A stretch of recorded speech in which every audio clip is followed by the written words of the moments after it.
लाख हम लोग शास्त्र पढ़ते हैं, इतिहास के कुछ ऐसे ग्रंथ हैं, कुछ ऐसे उपनिषद हैं जिनको पढ़ने से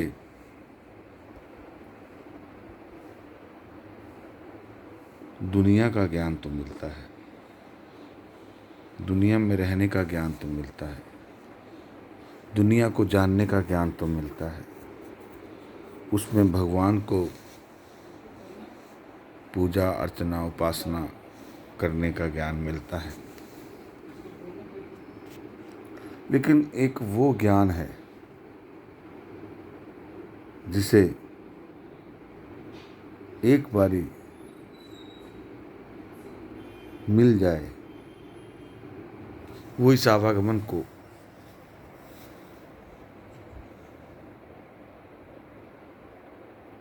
छोड़ भी सकता है और जितना चाहे उतना जी भी सकता है, जो चाहे वो कर सकता है। वो है सिद्ध लोग, ब्रह्मज्ञानी। कितने प्रकार के तात्विक ज्ञान उनके अंदर समा जाते हैं। उनको भूख प्यास, धूप छाया, शरीर में क्या, शरीर के बाहर क्या, उसकी आत्मा क्या कह रही है, वो क्या कहना चाहता है, उसके अंदर क्या चल रहा है, वो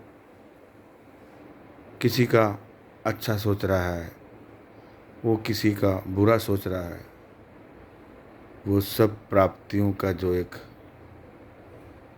मूल पेड़ है उनके अंदर समा जाता है और वो सिद्ध लोग कहलाते हैं, सिद्ध पुरुष कहलाते हैं।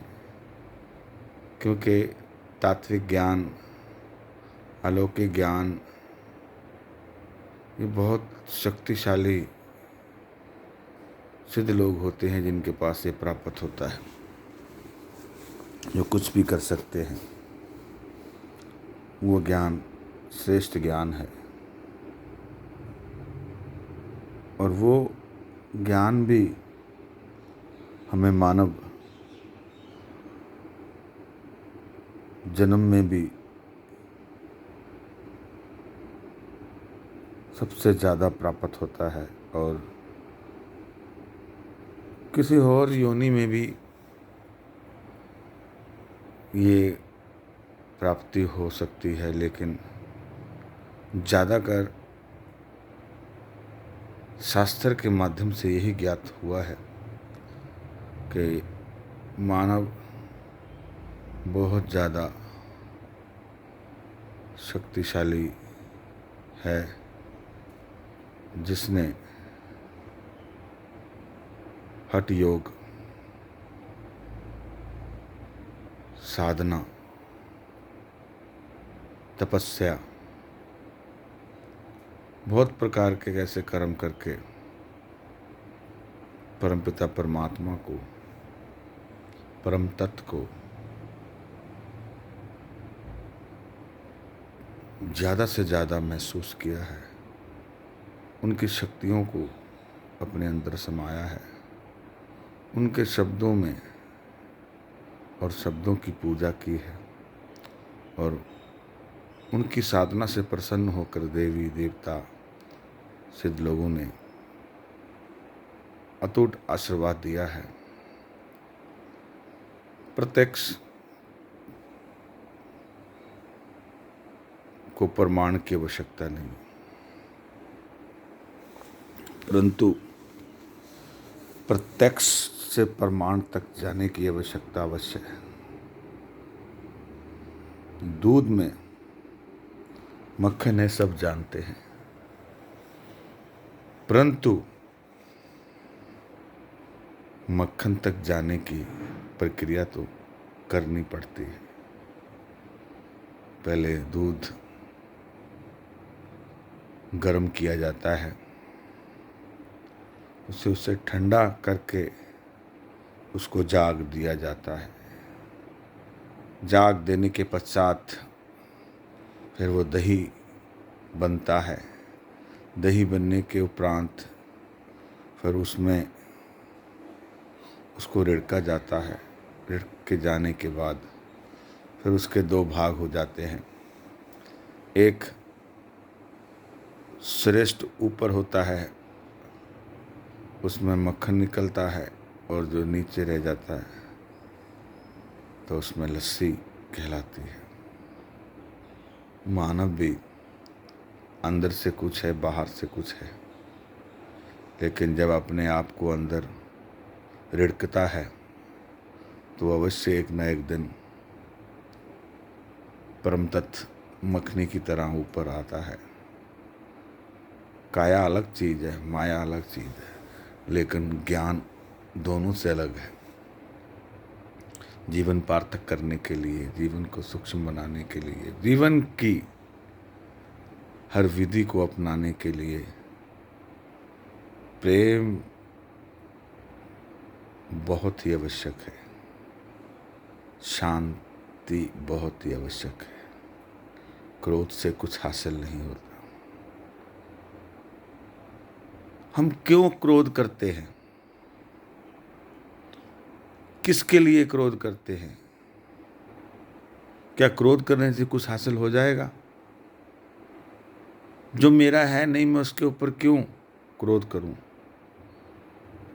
अगर जो भगवान ने मुझे देना है, जो परमात्मा ने मुझे देना है, वो मुझे मिल ही जाना है। आज भगवान ने सुंदर नहीं बनाया, किसी को लंबा नहीं बनाया, किसी को ज़्यादा पढ़ाई नहीं दी, किसी को धन नहीं दिया, तो क्या वो लोग जीवन नहीं जीते? क्या वो लोग अपने जीवन से नफरत करते हैं?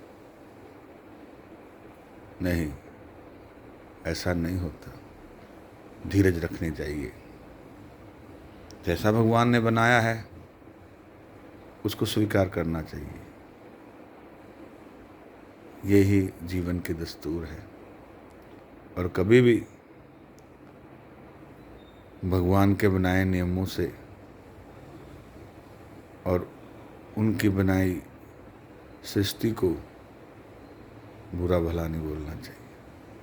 भगवान ने आपको सद्बुद्धि दी है, आप सद्बुद्धि से अपने जीवन में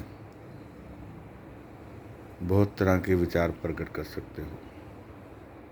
बहुत तरह के विचारों के द्वारा अपने जीवन में कारवां कर सकते हो। तो कभी भी किसी भी व्यक्ति पर क्रोध न करो। अच्छा बुरा है वो तो सबके कर्मों की देन है। मुझे जो है मुझे वही चाहिए, मुझे जो मिला है उसमें खुश होना चाहिए, क्योंकि यही संसार की रीत है। जो भगवान ने दे दिया उसको हंसकर कबूल करना चाहिए। कभी भी किसी को देखकर अपनी झोंपड़ी नहीं जलानी चाहिए। जैसे में हैं, अच्छे हैं, खुश हैं, खुश ही रहना चाहिए। जय श्री नाथ जी।